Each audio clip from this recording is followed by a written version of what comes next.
The latest national accounts data showed that Australia has recorded what some people say is very weak economic growth. GDP growth slowed to 1.4% in the year to June. And the R word seems to keep coming out in the news, in the media. Should we be worried about this? Our treasurer says we shouldn't. So let's ask somebody who does understand what's going on with the economy. Australia's leading housing economist, Dr. Andrew Wilson, chief economist of My Housing Market. Hi, Andrew. Hi, Michael. Well, what is happening with our economy? Is it really in poor shape? No, Michael, it's not in poor shape. I mean, you've got to look at these things in terms of the big picture, and the big picture compares our economic performance with the rest of the world. We're suffering from low growth in our domestic economy in terms of consumption and in terms of residential dwelling investment. These sort of things are an issue that really are quite common throughout advanced economies, and it does reflect that same old, which is low incomes growth and low inflation. But our growth being on the, the underwhelming side in terms of domestic consumption is offset by what is a very strong export sector. And that's been reflected in the latest current account news, which shows that we're in a surplus for the first time in a long time. And, lower dollar, strong export performance, all these things work their way into a more positive current account. We are in a budget surplus environment, reflecting that strong export performance. And, it's not just iron ore, Michael, it's also coal and LPG as well that contributing to our exports. And of course, education as well has been very strong over the past 12 months. So we're doing well. A lower dollar will also encourage tourism into Australia.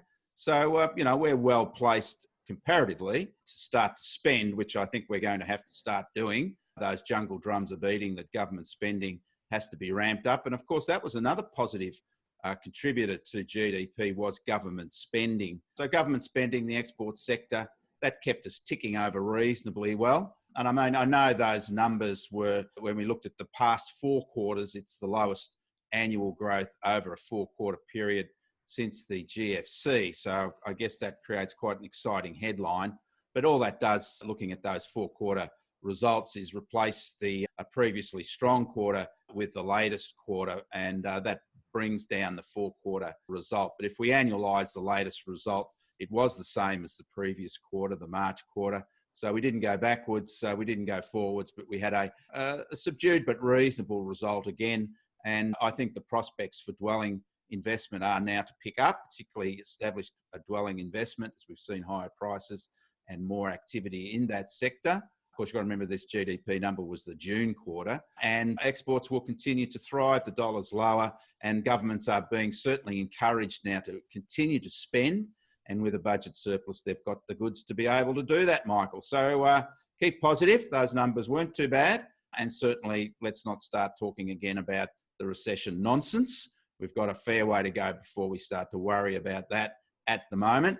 Well, we talked a bit about the budget surplus, and there was also the coincidence that this is the first time in 44 years we've had a current account surplus. What that means is that we have sold more overseas than we have imported.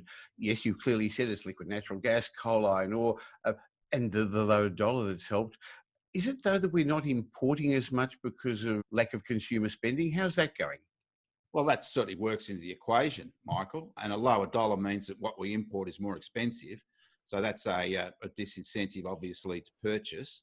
Well, I think the other thing we like looking at is consumer confidence. We keep an eye on that because it is a key determinant to consumer spending moving forward, and people aren't going to make big decisions buying cars, televisions, or even obviously the more expensive real estate unless they're feeling secure about their jobs or their financial security. This latest graph on consumer confidence shows it's up, it's down, it's down, it's up. The media is making us feel a little bit uncomfortable, Andrew.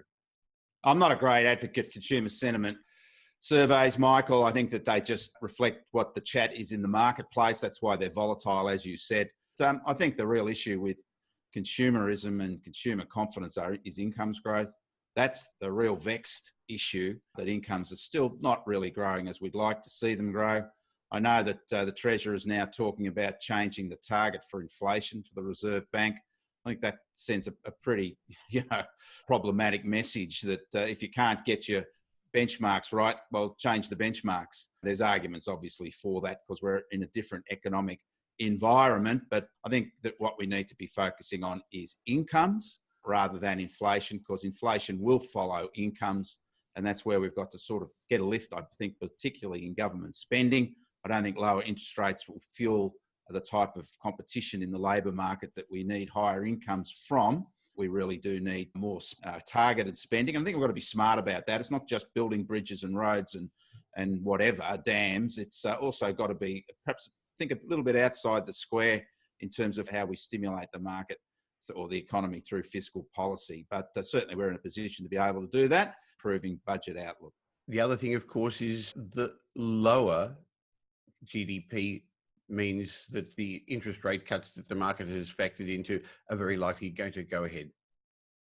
Well, yeah, yes and no, Michael. I think that the Reserve Bank, as is their cultural custom, if I could say that, are starting to look a little closely at the housing markets again.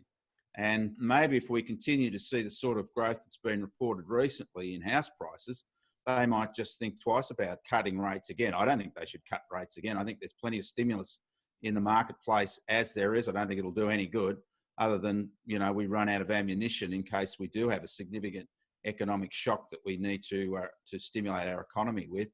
Not much you can do if you're down at 0 or 0.25% or 0.5%.